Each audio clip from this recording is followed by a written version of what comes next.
उत्तर प्रदेशातील शहाजहानपूर जिल्ह्यातील सुतनेरा नावाचं एक लहानसं गाव. इथेच राहत होता हरनाम सिंग नावाचा मध्यमवर्गीय शेतकरी. त्याचं घर साधं पण शिस्तबद्ध. एक मोठा मुलगा, त्याची सून आणि एक लहान मुलगी रुची.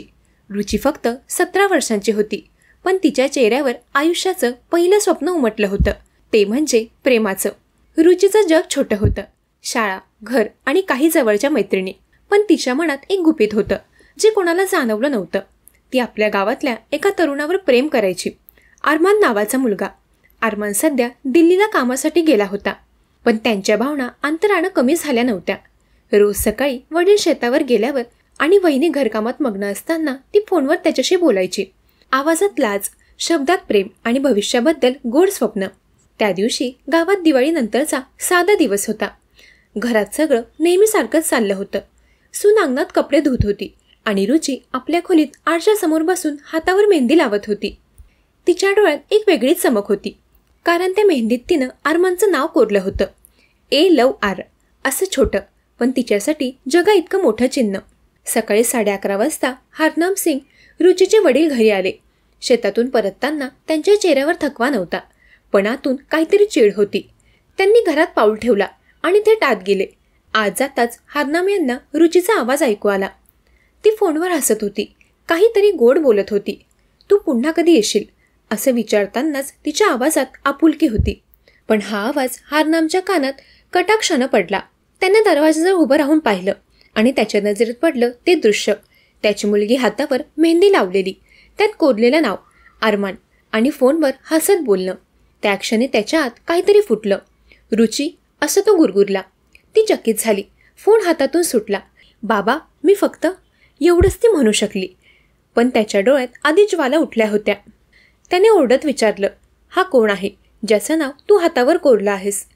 ती थरथरली, पण पहिल्यांदाच तिनं ठाम आवाजात उत्तर दिलं, मला त्याच्याशी लग्न करायचंय बाबा, मी त्याच्यावर प्रेम करते. हे ऐकून क्षणभर खोलीत शांतता पसरली.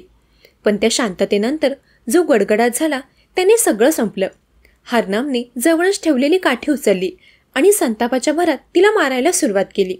तो प्रत्येक प्रहाराने आपला राग, आपली भीती आणि आपल्या इज्जतीचा विकृतार्थ तिच्यावर उतरवत होता. रुची किंचाळली, बाबा नाही, पण त्याला काही ऐकू येत नव्हतं. आणि काही क्षणात सर्व काही शांत झालं. बाहेर कपडे धुणारी सून सावित्री आत पळत आली, पण आज जे दिसलं त्याने तिचं हृदय गोठलं. रुची जमिनीवर पडलेली होती. तिच्या हातावर अजूनही ताजी मेहंदी चमकत होती आणि तेच नाव ए लव आर रक्ताने माखलेलं होतं. हरनाम काही क्षण तिच्याकडे पाहत राहिला, मग हळूहळू उभा राहिला आणि शांत आवाजात म्हणाला, मी माझ्या मुलीला मारले. ते ऐकून सावित्री घाबरून मागे सरकली. तो पुढे म्हणाला, आता गावात सगळ्यांना सांगेन. माझ्या घरात इज्जतीचा नाश झाला होता, आता इथून पुढे तसं काही होणार नाही. आणि एवढं बोलून तो बाहेर गेला. सावित्रीनं शेजाऱ्यांना बोलावलं. लोकांनी धाव घेतली. कोणीतरी पोलिसांना कळवलं आणि काही तासात रोजा पोलीस ठाण्यात ही बातमी पोचली. तपासाला सुरुवात झाली.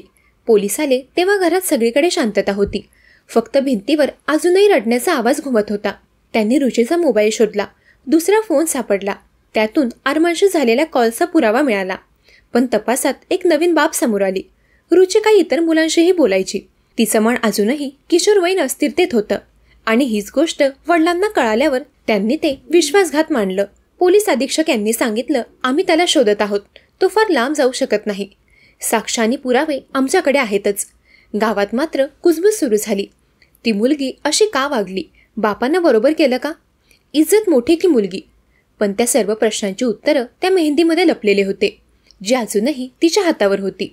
ते नाव जे तिने प्रेमाने कोरलं होतं, आता तिच्या मृतदेहावर साक्ष देत होतं की ती फक्त प्रेम करत होती.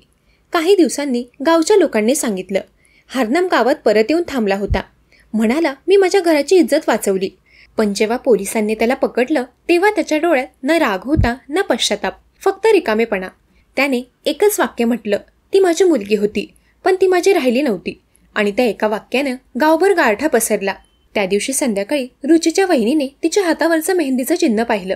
ते अजूनही फिकट लाल होतं. जणू काही सांगत होतं, प्रेमाने रंगवलेले हात द्वेषाने रंगले.